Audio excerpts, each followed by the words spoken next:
Değerli izləyicilərim, mən sizlərə bu 2026-cı ildə hansı bürcə bu odlu, alovlu, qırmızı ateşli at ili necə düşəcək, onun haqqında məlumat verəcəm, qısa məlumat.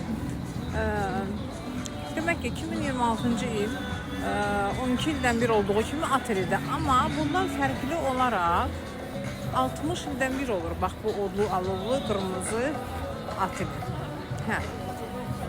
Yəni müsbət tərəflərini danışaq, at ilinin bu 2026-cı ildə bizə nələr vəd edəcəyini, nələr gətirəcəyini.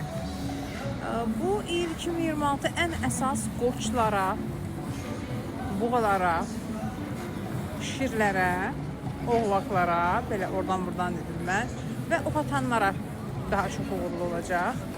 Ən çox uğurlu olan qoçlara ki, vəbşi, mən özüm qoçam deyə demirəm, ən çox qoçlara çox düşəcək. Bax, bu 2026-cı il.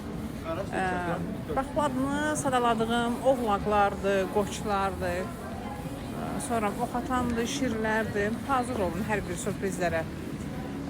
Müsbət tərəflər nə kimi olacaq?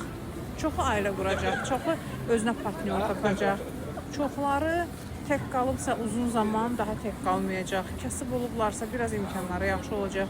Borcları, xərcləri çox olubsa borclardan qurtulacaqlar və ya uzun illərdir övlad həsrətində olublarsa bax bu kimi və çox böyük dəyişikliklər olacaq. Qoçlar üçün məsəl üçün çoxlu səfərlər olacaq.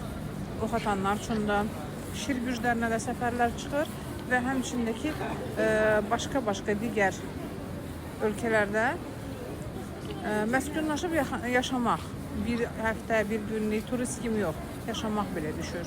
Oğlaqlara yeni